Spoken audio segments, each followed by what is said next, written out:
Today we talk about ERA and whether one of the most controversial tests in IVF actually helps, does nothing, or could even make your chances worse. I'm Dr. Mark Amols, and this is Taco About Fertility Tuesday.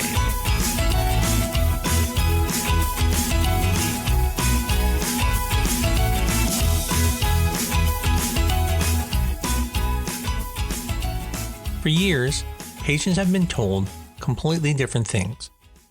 Some doctors say the ERA does not work. Others say it can find your personal window of implantation.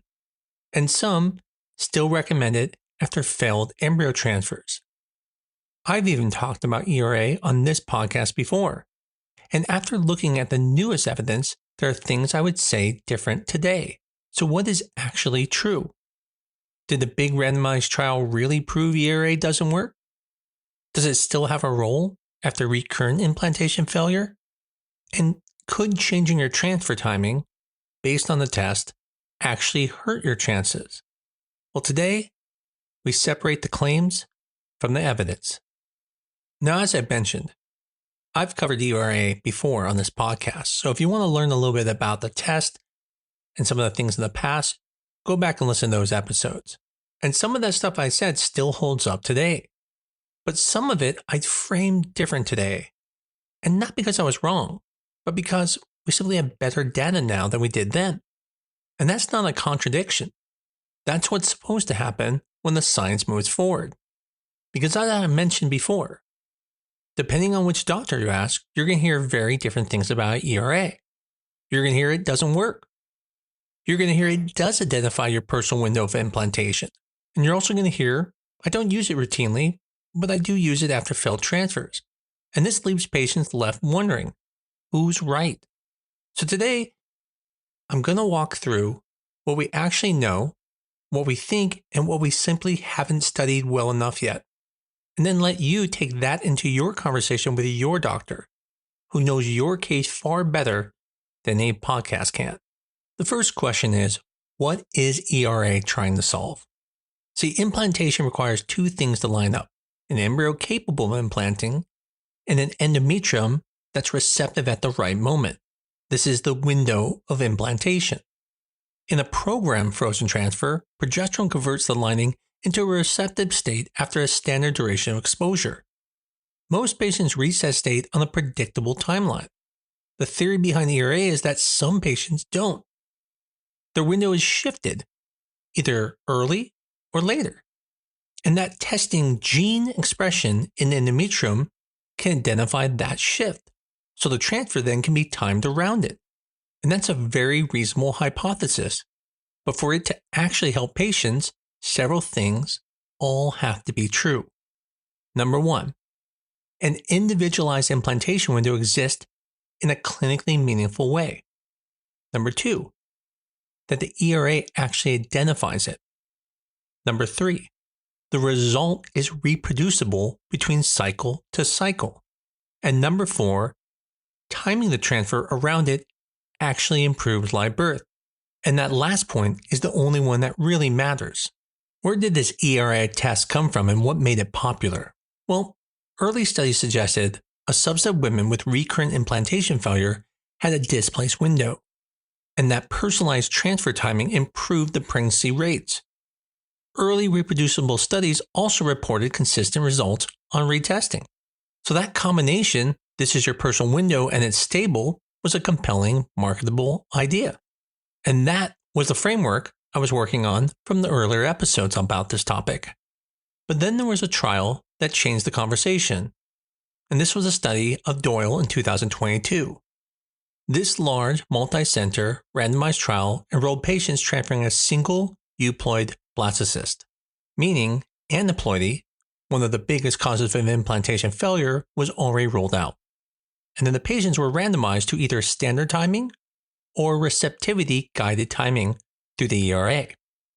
What they found is that the live birth rate was about 58.5% for the ERA guided transfers and 61.9% for the standard timing.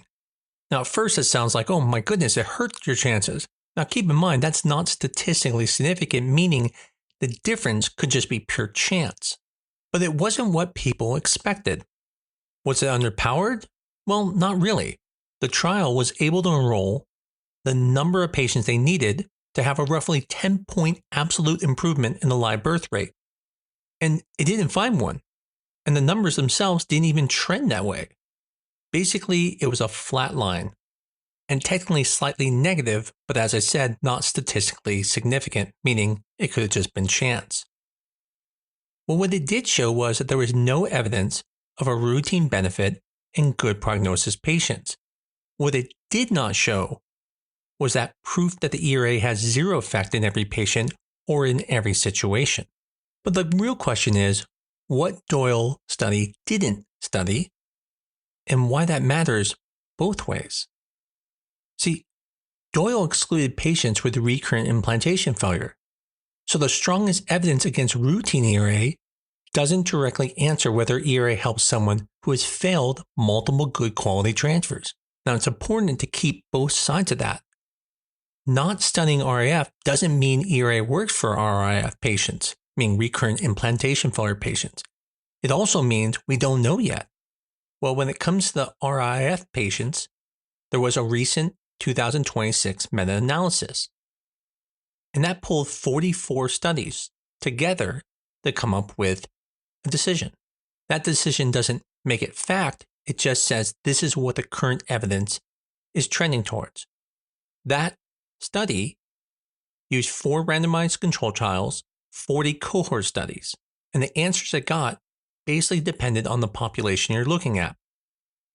If you do not have recurrent implantation failure or minimal prior failures, essentially there was no effect, basically supporting the original study that routine use isn't supported, and this finding was consistent.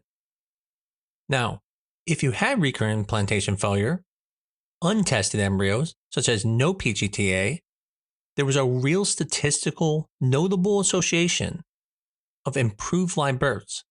Now keep in mind, this was from observational cohort studies. This was not a randomized control trial. So again, this is something that says there might be a benefit in patients who didn't do PGTA, who also have recurrent implantation failure.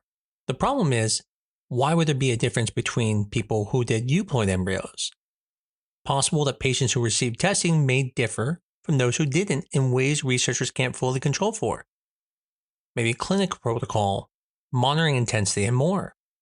So it's associated with better outcomes, but doesn't prove to cause them. When they looked at patients with recurrent implantation failure with euploid embryos, what they found, it was a very wide range of results, from meaningful benefit to no effect to even harm. But the evidence was very low quality, so we can't use that. And I know what you're thinking, that's really strange. If you have normal embryos, wouldn't you expect that to be the best evidence that the ERA works? And yet, that group is exactly where the evidence is least settled. So in summary, what the 2026 meta-analysis showed is that it is true if you do not have recurrent implantation failure, basically have no benefit by doing ERA, and that routine use isn't supported. If you have recurrent implantation failure and you have untested embryos, there may be some benefit by using the ERA. But we can't even say if the benefit came from the ERA. Now, if you have a recurrent implantation failure and have euploid embryos, it's basically unclear still. Now, the question is, has anyone ever shown any positive effects of ERA? Well, they did. In 2020, Simone found favorable outcome for personalized transfer in their per protocol analysis. They found a 71.2 cumulative live birth rate versus 55.4 for conventional timing versus ERA adjusted. So the point is, not every randomized trial came back negative, but there was a problem with the study. Roughly half of the randomized participants didn't make it into that per protocol analysis. And unfortunately, with that much attrition, it weakens the randomized control trial, and so although it showed a positive, it's just not strong enough on its own to settle the question. But here's the real concern. Could timing ever work against you? And this is where there's a genuine update from where the evidence stood in my earlier episodes. An exploratory post-hoc analysis of Doyle's data, that was the research that showed that there was no benefit to people using it in general empirically. The researchers looked specifically at patients whose results recommended shifting transfer timing by 24 hours. Essentially, they said, hey, if someone had more than 24 hours, that would be the ones affected most, theoretically, that group would likely benefit the most. But in the post-hoc analysis, that group showed lower clinical pregnancy rates, more biochemical losses, and a numerically, not statistically significant, lower live birth rate. Now keep in mind, this doesn't prove harm. Exploratory. That was not the trial's primary analysis, but it raises a real mechanism worth naming, and that is, a test that's sometimes wrong isn't automatically harmless once its results is used to change treatment. It could remove someone away from a window they would have hit correctly with the standard timing. Interestingly, a reanalysis by Richer and Richer looked at how well ERA classifications actually discriminates implantation from failure. Even ASRM's 2026 RIF opinion cites that basically it's essentially a coin flip.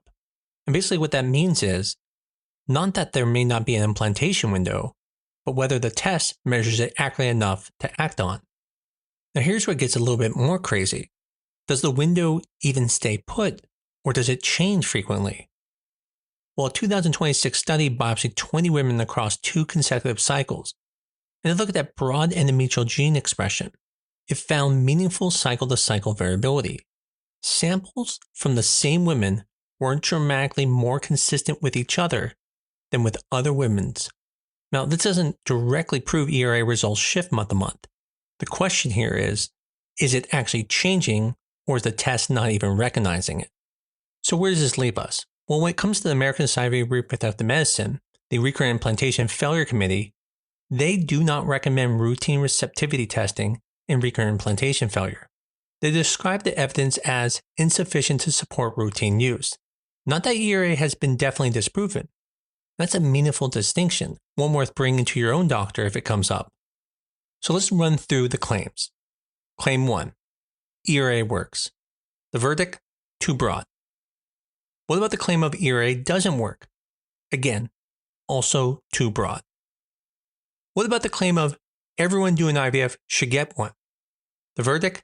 No. There is good randomized evidence that argues against routine use.